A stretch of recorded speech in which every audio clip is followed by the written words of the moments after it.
మోహన్ రావు. నేను మచిలీపట్నం బాలకృష్ణ అసోసియేషన్ మెంబర్నండి. మన బాలకృష్ణ గురించి పేరుని రాత్రి టీవీలో మాట్లాడుతున్నాడు. మెంటల్ సర్టిఫికేట్ ఇవ్వాలి, మెంటల్ సర్టిఫికేట్ ఇచ్చేయాలని మాట్లాడుతూ ఖబర్దార్ పేరుని జాగ్రత్తగా మాట్లాడు, నోరు అదుపులో పెట్టుకుని మాట్లాడు. బాలకృష్ణ అని మాట్లాడే స్థాయి నీకు, నీ ఇంట్లో వాళ్ళకి ఎవరికి, మీ నాయకులకి ఎవరికి కూడా లేదు. ఖబర్దార్ బాలకృష్ణ గురించి ఇంకొకసారి ఎప్పుడైనా సరే నోరు జారినా మన మచిలీపట్నం డివిజన్ కానీ మన నియోజకవర్గంలో కానీ రాష్ట్రం మొత్తం ఏకమయ్యి నువ్వు మన తిరగకుండా చేస్తాం. నీ నియోజకవర్గంలో తిరగనివ్వకుండా, మచిలీపట్నం తిరగనివ్వకుండా చేస్తాం. బాలకృష్ణ గురించి ఇంకొకసారి కానీ మెంటల్ కానీ అది కానీ నిరూపిస్తే మచిలీపట్నంలో నిన్ను తిరగనివ్వకుండా చేస్తాం. ఏంటి అనుకుంటున్నావేమో? బాలకృష్ణ కాలి గోటికి కూడా పనికిరావు. నువ్వు కాలి గోటిలో మట్టి తిరుగుతూ అక్కడ బాలరావు. ఖబర్దార్ పేరున్నాని ఏంటి అనుకుంటున్నావు? బాలకృష్ణ విషయంలోకి వస్తే ఈ రోజు కాదు, ఏ రోజైనా సరే, ఎప్పుడైనా సరే ఉద్యమంలో అలిగిస్తాం. మేము బాలకృష్ణ ప్రాంతం అంటే ఏంటి అనుకున్నాం? ప్రాణాలు త్యాగానికి మేము తెస్తాం. మేము కూటమి ప్రభుత్వము, మేము ఒక అన్నాదమ్ముల భావం వల్లే ఉండాము. కూటమి ప్రభుత్వం మమ్మల్ని విడిదీయాలని వైసీపీ పేటీఎం బ్యాచీలు అందరూ ప్రయత్నం చేస్తున్నాయి. మీ నాయకుడికి లేగా డొల్ల కంపెనీలను కొల్లగొట్టి చెప్పుకుడు తినే రకం కాదు మా వాళ్ళు.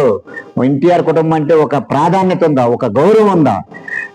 తండ్రి తండ్రి చవ పక్కన పెట్టుకుని ముఖ్యమంత్రి కావాలని సంతకాలు చేపించిన నీతిమాలమైన ఇది మీది. మళ్ళీ నీతిమాలమైంది సెక్రటరియట్లో. ఇప్పుడు ఎన్టీఆర్ కుమారులు ఉన్నారు, ఏనాడు ఎన్టీఆర్ ముఖ్యమంత్రి చేత సెక్రటరియట్లోకి వెళ్తాం తెలియదు. మీ మాజీ సీఎం నాన్నగారు ముఖ్యమంత్రి చేతండి సెక్రటరీకి వెళ్ళి ఆఫీసర్లు నాన్న బెదిరించి ఆమె చేసి అయిచేసి డొల్ల కంపెనీలని కొల్లగొట్టుకున్నాడు. ఎన్టీఆర్ గారు భార్య చనిపోతే బసవతారకం హాస్పిటల్ పెట్టిన ఘనత ఒక నందమూరి ఫ్యామిలీకే దక్కింది. దాన్ని సార్థకతం చేసే ఘనత ఒక బాలకృష్ణకి దక్కింది. ఏంటి అనుకుంటున్నామేమో? బాలకృష్ణ గారి గురించి కానీ ఇంకొకసారి కానీ మాట్లాడితే ఖబర్దార్ పేరునాని జాగ్రత్త. ఏంటి అనుకుంటున్నామేమో? ఇంకొకసారి కానీ బాలకృష్ణ గురించి కానీ ఇంకో ట్రాఫిక్ వచ్చిందా మన రాష్ట్రంలో కానీ, మన నియోజకవర్గంలో కానీ, బందర్లో కానీ, మచిలీపట్నంలో కానీ బాలకృష్ణ ఫ్యాన్స్ అసోసియేషన్ తరఫు చెబుతాను, మేము నిన్ను తిరగనివ్వము. మేము కూటమి ప్రభుత్వం అన్నదమ్ముల వల్లే ఉంటున్నాము. మాకు లేనిపోయిన పేటీఎం బ్యాచ్లు వచ్చి మీరు కుక్కలాగా మురిగి మాకు గొడవ పెట్టే ప్రయత్నాలు చేస్తే మేము వెనక్కి తిరిగి ఆలోచించుకుంటున్నాము. మా కూటమి ప్రభుత్వ నాయకులందరూ ఆలోచిస్తున్నారు ఏం జరుగుతుందో, ఎట్లా జరుగుతుంది ఏంటనేది. చెప్పింది ఒకటైతే చేతి ఉక్కిరికిరేస్తున్నారని మాకు అర్థమైపోయింది. మీకు లాగా మేము వేరే ఇంకోటి చేయము. మాకు అబద్ధాలకి పేరునని శ్యామల అంటుంది మందు విగ్గని. అక్క నువ్వు ఆడ మనిషి అయిపోయావు.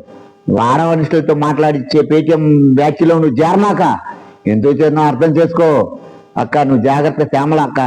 ఆడవాళ్ళ అనే సంస్కృతి మాకు కూటమి ప్రభుత్వానికి లేదు కాబట్టి నిన్ను ఏమి అనుకోకుండా మేము వదులుతున్నాం. చాలా నువ్వు ఆలోచించి వెనక ముందు ఆలోచించి మాట్లాడాలని శ్యామలకు కానీ పేరునానికి కానీ వార్నింగ్. పేరునానికి ఇదే వార్నింగ్. ఇంకొకసారి బాలకృష్ణ గురించి మాట్లాడినా, వాళ్ళ కుటుంబం గురించి మాట్లాడినా మన మచిలీపట్నం నియోజకవర్గంలో కానీ ఇక్కడ రాష్ట్రంలో కానీ తిరగడం అని సవాల్ చేస్తూ ముగిస్తున్నాను.